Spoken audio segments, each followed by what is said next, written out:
السلام علیکم دوستو، کیا حال ہیں؟ ٹھیک ٹھاک۔ آج میں بتاؤں گا آپ کو کہ برج عقرب کے لیے نومبر کا مہینہ کیسا ہے۔ نومبر کا مہینہ ان کے لیے بہت ہی زبردست اور یہ لکی مہینہ ہے۔ اس مہینے کے اندر جتنے بھی میرے دوست بہن بھائی جن کا تعلق عقرب سے ہے، عقرب والوں کے جو معاملات ہیں، ازواجی مسائل، وہ اس مہینے میں حل ہوں گے۔ اگر وہ بیمار ہیں تو انشاءاللہ ان کو شفا ملے گی۔ اگر وہ کسی مسائل میں پھنسے ہوئے ہیں تو اس مہینے میں ان کے وہ مسائل حل ہوں گے، اور جتنے بھی ان کے کاروباری معاملات ہیں انشاءاللہ وہ بہتر ہوں گے، کیونکہ اس مہینے میں جو سرکل ہے ستاروں کا اور برجات کا، اس میں ان کے لیے بہت ہی اہم چیزیں ملتی ہیں۔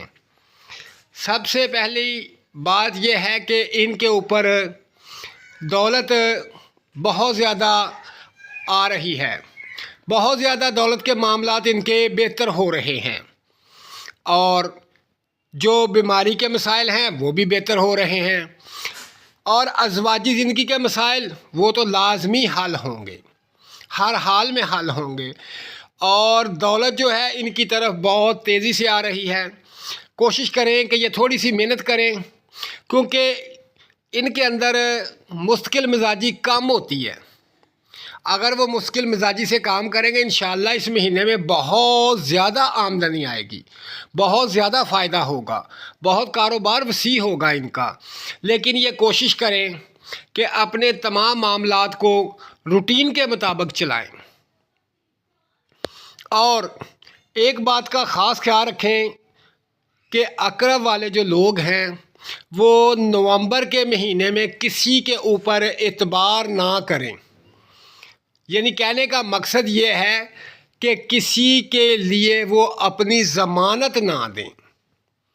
اگر وہ ضمانت دیں گے تو مشکلات کا سامنا کرنا پڑے گا، پریشانی کا سامنا کرنا پڑے گا۔ ان کے لیے اس مہینے میں جو ضمانت کا معاملہ ہے وہ بہت زیادہ ڈسٹربنگ کا باعث ہے، کیونکہ ان کے جو معاملات ہیں کہ فراڈ ہونے کے ان کے اوپر بہت زیادہ ہیں، دھوکے کے معاملات بہت زیادہ ہیں۔ تو تھوڑا سا احتیاط کریں کہ دھوکے سے بچیں اور ضمانت نہ کسی کی دیں، اور باقی تمام معاملات ان کے لیے بہتر ہیں۔ اپنی لائف کو گزاریں، انجوائے کریں، دولت کمائیں اور سیر و تفریح کریں، کیونکہ عقرب کے لیے اس مہینے میں سیر و تفریح بہت ہی لازم ہے اور بہت ہی ضروری ہے، کیونکہ ان سے ان کی طبیعت کو راحت ملے گی، سکون ملے گا، اور بہت زیادہ بہتری آئے گی۔ تو یہ ایک مختصر سا بیان ہے برج عقرب کے لیے۔ تو تمام دوست مجھے دعاؤں میں یاد رکھیں۔ اللہ حافظ۔